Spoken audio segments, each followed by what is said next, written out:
Sahabat Genimas, 5 tahun lalu saya pernah membuat quantum water dan mesinnya seperti ini.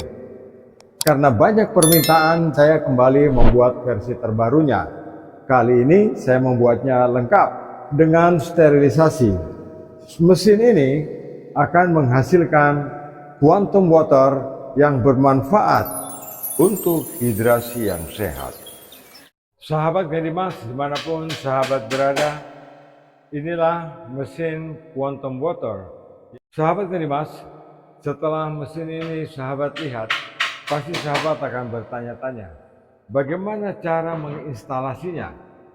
Sekarang saya akan memberikan edukasi, bagaimana menginstalasi mesin ini. Pilihan yang pertama adalah, sahabat sudah memiliki depot air minum.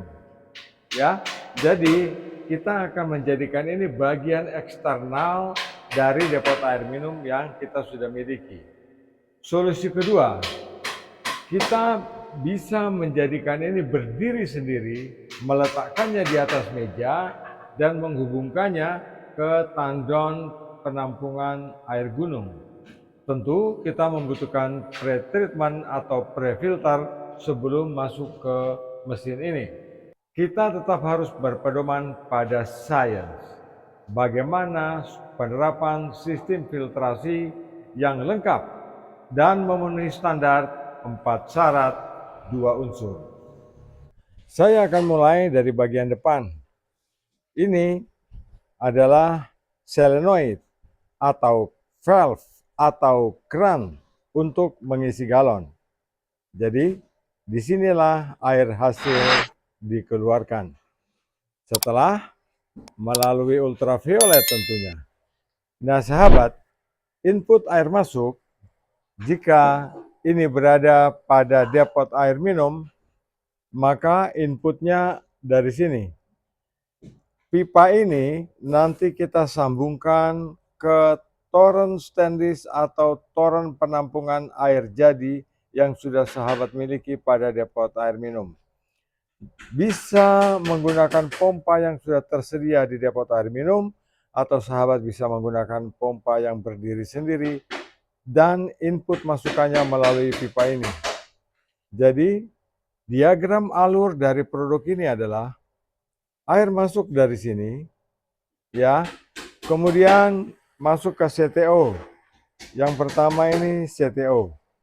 Setelah dari CTO, di sini ada ultrafilter PVDF, kemudian ke media, kemudian ke hydromagnetizer, dan keluarannya, ya, outputnya itu berada di bagian belakang.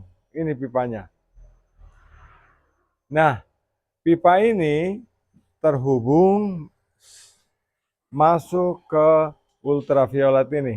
Ya. Jadi dari sini kemudian air akan keluar. Nah, solusi kedua, kita bisa menggunakan mesin ini berdiri sendiri yang bukan merupakan bagian dari depot air minum. Jika kita menggunakan air pegunungan, artinya air itu sudah ditampung di toren besar. Kemudian prosedurnya sesuai dengan depot air minum dan keluarannya atau outputnya akan tetap masuk melalui pipa ini. Jadi ini adalah saluran air masuk. Dan pipa ini saat ini saya hubungkan ke pompa air yang ada di atas tandon ini, karena air di dalam tangki ini diproses dengan mesin demineral. Jadi ini mesin demineral saya yang saya gunakan untuk menghasilkan air dengan TDS di bawah 50 ppm. Nah, sahabat Genimas, mudah bukan? Mesin kuantum ini bisa kita hubungkan dari 3 pilihan sumber utama. Pertama, sumber air gunung. Yang kedua, dari mesin RO. Yang ketiga, dari mesin demineral. Karena air yang punya kualitas kuantum dan bisa diproses menjadi air kuantum adalah air dengan TDS 90 ke bawah. Jika kita sudah memiliki air dengan TDS 90 ke bawah sampai dengan 0, artinya air itu mempunyai kualitas yang bagus untuk diproses menjadi air kuantum. Terima kasih atas atensinya sahabat, saya Lukman Hakim di Blitar, Jawa Timur. Salam Kendi Emas. Kendi emas menyimpan rahasia bening, kesegaran